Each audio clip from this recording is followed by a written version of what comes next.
तर मुंडे आणि धस यांची 4.5 तास भेट झाली अशी माहिती आता जितेंद्र आव्हाडांनी दिली। व्हॅलेंटाईन डेच्या दिवशी त्यांचं प्रेम बाहेर पडलं।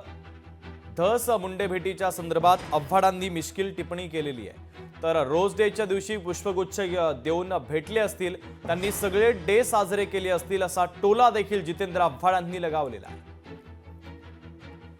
4.5 तास ही बैठक चालली का म्हटलं ना, गाणी म्हटली असेल दोघांनी, तरी पण का वाटतं का नाव शिंदे ये असेल? दोस्ती हम नहीं, अरे इतके गाणे आहेत दोस्तीवरती।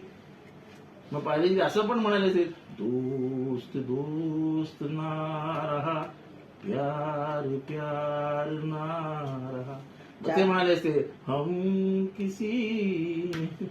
सर पण 4 दिवसापूर्वी झालेली भेट आज व्हॅलेंटाईन डे दिवशी बाहेर पडलेली आहे। 4.5 तासात प्रेम प्रेम व्हॅलेंटाईनच्या दिवशी बाहेर पडलं ना। आधी रोज डे असतो, मग हा डे असतो, मग ट्रो डे असतो, मग व्हॅलेंटाईन डे असतो। मग ते कधी रोज डेच्या दिवशी भेटले असतील पुष्पगुच्छ वगैरे घेऊन, आज व्हॅलेंटाईन डेला बाहेर आलं। सगळे डे साजरे केले असतील त्यांनी। लोकशाही मराठी ऐका, पहा, जागरूक रहा।